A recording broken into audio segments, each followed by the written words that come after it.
අයිබෝන් සුබ දවසක්. ඉතින් අද කතා කරන්න යන්නේ කොහොමද අපේ මේ මානසික ආතතිය අඩු කරගන්නේ කියන දේ සම්බන්ධයෙන්. ඉතින් මේ මානසික ආතතිය කියලා ගත්තාම හැමෝටම මේක අඩු ඇති වශයෙන් පිහිටනවා. ඉතින් මේක නැති කෙනෙක් නැති තරම්. අපි මේ ශරීරය ශක්තිමත් කරගන්න පුළුවන් තරම් අපේ ව්‍යායාමවල නිරත වෙනවා වගේ. මේ හිත ශක්තිමත් කරගන්න නම් අපි පුළුවන් තරම් මේ හිත එක තැන් කරගන්න උත්සාහ කරන්න ඕනේ. එක තැන් කරනවා කියන්නේ මේ හිත හරියට මේ හරිම චංචලයි. හරියට වතුරෙක් එක අත්තකින් තවත් අත්තකට පනිනවා වගේ හිත අපිට එක තැනකට කරගන්න ගොඩාක් අමාරු දෙයක්. ඉතින් මේ හිත එක තැන් කරගන්න තමයි සිතේ බලවත්භාවය, සිතේ ශක්තිමත්භාවය වැඩි වෙන්නේ. ඉතින් ශරීරයට සාපේක්ෂව සිත ශක්තිමත් කරගන්න ආකාරය ගොඩක් වෙනස්. ඉතින් මේ මානසික සහනය, මානසික තැම්පත්භාවය, මානසික සහනය ගැන කතා කරද්දී මේ සිත ගැන කතා නොකරම බෑ. ඉතින් අපිට මොනවද කරන්න පුළුවන් මේ මනස නිරවුල්ව පැහැදිලිව තියාගන්න නම්? පළවෙනි දේ තමයි මම හිතන විදිහට මේ මනස අපි නිරවුල්ව තියාගන්න නම් අපි මේ මොහොතේ ජීවත් වෙන්න උත්සාහ කරන්න ඕනේ. ඒ කියන්නේ අනාගතය ගැන දැන් ආපු තාම ආවේ නැති අනාගතයක් ගැන අපි හිතමින් ඒකේ දරුණුකම ගැන හිතමින් ගොඩාක් වද වෙන්න ගියොත් අපිට මේ ජීවත් වෙන අපිට වර්තමානයේ නැති වෙන්න පුළුවන්. ඒ වගේම තමයි අපිට අතීතයෙන් ආපු අපේ ඒ දුක්ඛම් කටළු පරාජිතභාවයන් ඒ අපේ බලාපොරොත්තු සුන්වීම, බලාපොරොත්තු ඉටු නොවීම පිළිබඳව සිතුවොත් අපේ වර්තමානය අපිට නැති වෙන්න පුළුවන්. එතකොට මේ දෙකටම නැතුව මේ වර්තමානයේ ජීවත් වීම තුළින් අපේ සිතේ සනසුම වැඩි කරගන්න පුළුවන්. තියෙන සනසුම නැති කරගන්න නැතුව තියාගන්න පුළුවන්. ඒකෙන් කියන්නේ නැහැ මෙන්න මේ කාරණේ. ඒක බොහොම අවධාරණයෙන් මම කියන්න කැමති. අපි අනාගතය ගැන හිතන්නේ නැහැ, වද වෙන්නේ නැහැ කියන කාරණේ තුලින් කියවෙන්නේ නැහැ අපි දුරදිග බලලා වැඩ කරන්නේ නැහැ කියන එක. අපි දැන් වර්තමානයේ කරන වැඩක් ඒකේ ප්‍රතිඵලය අනාගතයට කොහොම වෙයිද කියලා හිතන ගමන් අනාගතය ගැන අනවශ්‍ය විදියට පීඩාකාරී විදියට සිතුවිලි ඇති කරගන්න නැතුව ඉන්නක තමයි මම මෙතන අදහස් කරේ. නැත්නම් අපි වර්තමානයේ කරන වැඩක් අපි අනාගතය දිහා බලන්නේ නැතුව කරොත් ඒක ගොඩාක් වෙලාවට අපිට නරක විදියට පාන්න පුළුවන්. ඊළඟ කාරණය තමයි අපි මේ මනස සංවර්ධනය කරගන්න, මනස සැහැල්ලු කරගන්න අපිට පුළුවන් මේ යෝගාභ්‍යාසවල යෙදෙන්න, භාවනා ක්‍රමවල යෙදෙන්න. භාවනා ක්‍රමයක් කිව්වොත් මේ ආනාපානසති භාවනා ක්‍රමය ඉතාමත් වැදගත් වෙනවා. ඒ කියන්නේ දැන් අපි මේ හුස්ම ඉහළට ගැනීම හා පහළට ගැනීම පිළිබඳව අවධානයෙන් යුතුව සිටීම. එතකොට මේ ආනාපාන සති භාවනාව කියන්නේ දැන් උත්සාහ කරොත් මුල්ම දවස්වල බොහොම අමාරු වෙන්න පුළුවන්. දැන් කරගෙන යන කෙනෙක්ට නම් ඒකේ පහසු භාවය තේරෙනවා ඇති. නමුත් මුල්ම දවස්වල ඒක බොහොම අමාරුයි. එතකොට හිතන්න මේ තමන්ගේ හිත තමන්ට කොච්චර අකීකරුද? තමන්ගේ හිත මේ ලොකු දෙයක් නෙමෙයිනේ. මේ එක ඉල්ලේ තමන් හුස්ම ගන්නවා, පල්ලෙහා දානවා, ඒක ගැන හිතන්න ගොඩාක් අමාරු වෙන්නේ ඇයි? ඒක පුරුදු පුහුණු කරලීමෙන් අපේ මනස තැම්පත් භාවයකට පත් වෙනවා. ඒ වගේ මනස සැහැල්ලු වෙනවා. ඉතින් මේ වගේ වටිනාකමක් තියෙනවා නම් මේ සුළු දේ ඇයි අපිට කරන්න බැරි කියලා හිතන්න. ඉතින් භාවනාවක් ප්‍රගුණ කිරීම තමන්ගේ ජීවිතයට ලොකු ආශිර්වාදයක් ගෙනත් දෙනවා. ඊළඟට අපි මේ මානස සැහැල්ලු භාවය වැඩි කරගන්න අපිට පුළුවන් ගොඩාක් අර මේ රිලැක්සේෂන් මියුසික් කියලා තියෙනවා. ඒකට ඒ දේවල් අහන්න පුළුවන්. තව අපිට පුළුවන් මේ සිතුවම පාට කරන්න. මේ මනස නිරවුලව තියාගන්න මේ පාට පෙට්ටියක් අරගෙන පොඩි කාලේ වගේ මොකක් හරි චිත්‍රයක් ඇඳලා නැත්නම් තියෙන චිත්‍රයක් පාට කරන්න. එතකොට මනස නිරවුල් වෙනවා. ඒ වගේම තමයි අපි මේ මනස නිරවුල් වෙන්න තවත් අපිට හිතන්න පුළුවන් වැදගත් කාරණයක් තමයි අපි හැමතිස්සෙම මේ කම්පෙයාර් කරන එකෙන්, ඒ කියන්නේ තවත් පුද්ගලයෙකු තමන්ගේ ජීවිතය හා සසඳා බැලීම වලකින එක. ඒක ගොඩාක් මානසික සෞඛ්‍යයට මනස නිරවුල්ව තියාගන්න උදව්පකාරී වෙනවා. මොකද මේ අතේ ඇඟිලි එක වහම එක වගේ නෙමෙයි. මිනිස්සුන්ට තියෙන විවිධ දක්ෂතා. ඉතින් තමන්ගේ ඒ දක්ෂතාවය තමන් හඳුනගන්න. තමන් වගේ සමාන මේ තමන්ට සමාන කරන්න පුළුවන් මේ ලෝකේ කවුරුත් නැහැ. තමන් මේ ලෝකෙ තුළ විශේෂයි. තමන්ට තියෙන හැකියාව අනිත් අයට නැහැ. අනිත් අයට තියෙන හැකියාව අපිට නැති වෙන්න පුළුවන්. නමුත් තමන්ගේ හැකියාවෙන් තමන්ට ලද දෙයින් තෘප්තිමත් වෙන එක තමයි මෙතන ඉතාමත් වැදගත් දේ. අනිත් එක අපි මේ සැහැල්ලුවෙන් පෝෂණය කරන්න පුළුවන් සිතුවිලි ප්‍රමාණයක් ගොඩනංවා ගන්න එක.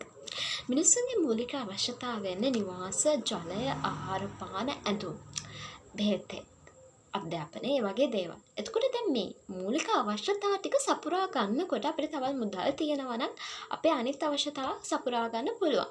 නමුත් අපිට ප්‍රමාණවත් විදිහට අපේ තියෙන මුදල් ප්‍රමාණයට වඩා අපි වියදම් කරන්න ගියොත් ඒක අපේ මානසික සෞඛ්‍යයට ලොකු බලපෑමක් එල්ල වෙනවා. මොකද මේ අපිට දරා ගන්න බැරි විදියට අපි දකින දේවල් ගන්න ගියොත් අපිට අවශ්‍යයිද නැද්ද කියලා හිතන්න නැතුව ගන්න ගියොත් මේක අපිට මේ අපේ ආදායමට වැඩිය වියදම් වැඩි වෙන්න හේතුවක් වෙනවා. එතකොට ඒක නෙමෙයි අපේ තෘප්තිය කියන්නේ. තෘප්තිමත් කියන්නේ අපේ මනසින් අපි කොහොමද තෘප්තිමත් වෙන්න කියලා. අර නිකම් භෞතික බඩුවක් ගත්තා කියලා ඒ තෘප්තිය ඒමතව රඳා පවතිනවා නම් ඒක විනාශ වුණාම හරි කාලයක් යද්දි හරි ඒ තෘප්තිය තියෙනවද කියලා නැවත හිතන්න ඕනේ.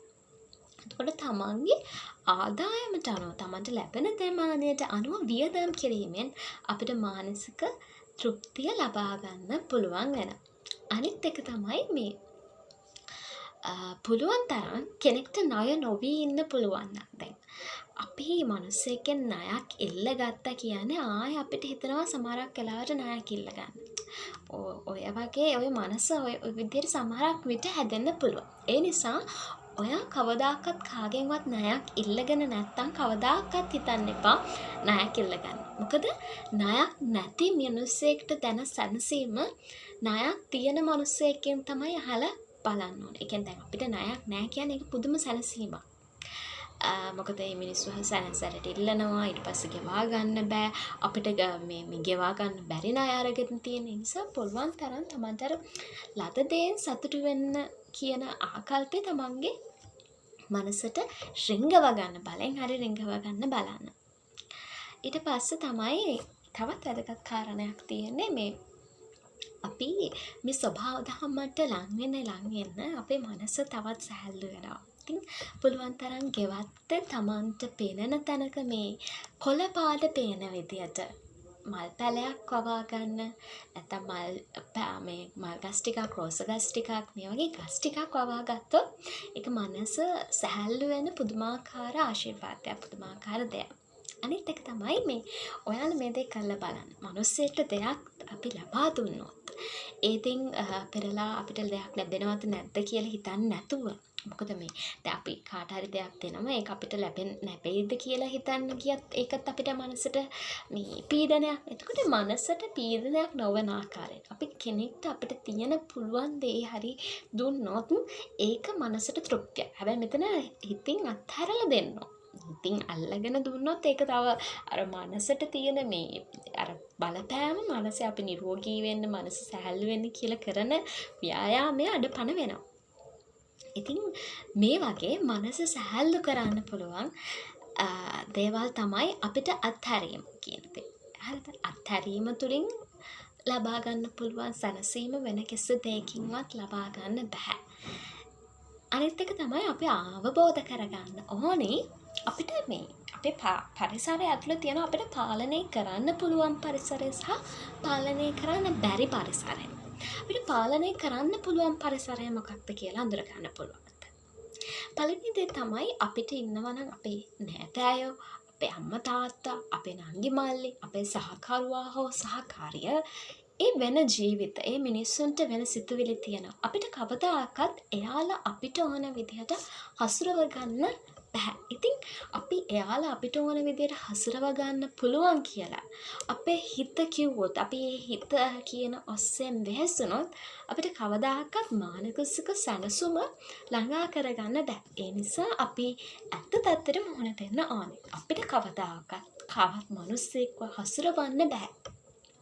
අපිට උපදේශයක් දෙන්න පුළුවන්. අපිට හොඳ නරක කියලා දෙන්න පුළුවන්. නමුත් අපි කැමති විදිහටම එයාලා ජීවත් වෙයි. අපි කැමති විදිහටම මේ බඩු අපේ මේ උපකරණය මොකක් හරි දෙයක් මොකක් හරි දැනුමක් වෙන්නත් පුළුවන්. මොකක් හරි දෙයක් අපි ළඟම හැමදාම මෙහෙමම තියෙයි කියලා සිතීම තුලිනුත් අපේ මනස ව්‍යාකූල වෙනවා. ඒ නිසා මනස සැහැල්ලුවෙන් තියාගන්න නම් අපි හිතන්න ඕනේ මේ හැමදේම මං ළඟ ඉන්න කවුරු වුණත් වෙනස් වෙන්න පුළුවන්. ඒක තමයි ස්වභාවය. එතකොට මේ වෙනස් නොවීම කියන දේ හිතලා හිත ඒ ඔස්සේම ගමන් කරොත් මානසික සැනසීම කියන දේ පලා යනවා. එතකොට මානසික සැනසීම ලබා ගන්න පුළුවන් මොකද්ද? අපි අපට පරිසරය පිළිබඳව හොඳ දැනුවත්භාවයකින් ඉන්න ඕන. අපට මිනිස්සු ගැන දැනුවත්භාවයකින් ඉන්න ඕන. ඒ වගේම තමයි අපි හිතන දේ නොසිදු වෙන බව දැනුවත්භාවයකින් ඉන්න ඕනේ. අනිත් එක තමයි දැන් මානසික සෞඛ්‍යය. මේ මනස සැහැල්ලු කරගන්න නම් අනිත් අවබෝධ කරගන්න ඕන දේ තමයි අපි සරල රේඛාවක් හැන්දොත් අපේ තියෙන අරමුණ සහ ඒ අරමුණට යන මාර්ගය සහ අරමුණේ අවසානය වෙත එක සරල රේඛාවකින් අපි බලාපොරොත්තු වුණත් මම මේක කරා ඊගාවට මේකෙන් මෙහෙම යනවා. එහෙම කවදාකවත් වෙන්නේ නැහැ. අපි යන අරමුණ කවදාකවත් සරල රේඛාවක් නොවේ කියලා හිතට ගන්න ඕනේ. ඒකේ තුල උස් පහත් වීම, අඩු වැඩි වීම, පසුබැසීම අනිවාර්යෙන්ම ගැත් වෙලා තියෙනවා. ඉතින් ඕක අවබෝධ කරගන්න බැරි වුණොත් අපේ මනස සැහැල්ලුභාවය කියන එක නැති වෙනවා. ඉතින් අපි පළවෙනිම දේ තමයි අපි අඳුර ගන්න ඕනේ මේ උස් පහත් වීම එක තමයි අපි අරමුණට යද්දි පරාජය වීම, බිඳ වැටීම්, ඒ වගේම ජයග්‍රහණ මේ හැම දෙයමත් එක්ක තමයි මේ ගමන යන්නේ කියන එක. ඉතින් මෙන්න මේ පුංචි කාරණා ටික අපි හරියට අවබෝධ කරගෙන අපේ ජීවිතය ගත කරන්න පුළුවන් වුණොත් මම විශ්වාස කරනවා අපේ මනස සැහැල්ලුන් තියාගන්න ඒ දේවල් ලොකු හයියක් වෙයි කියලා.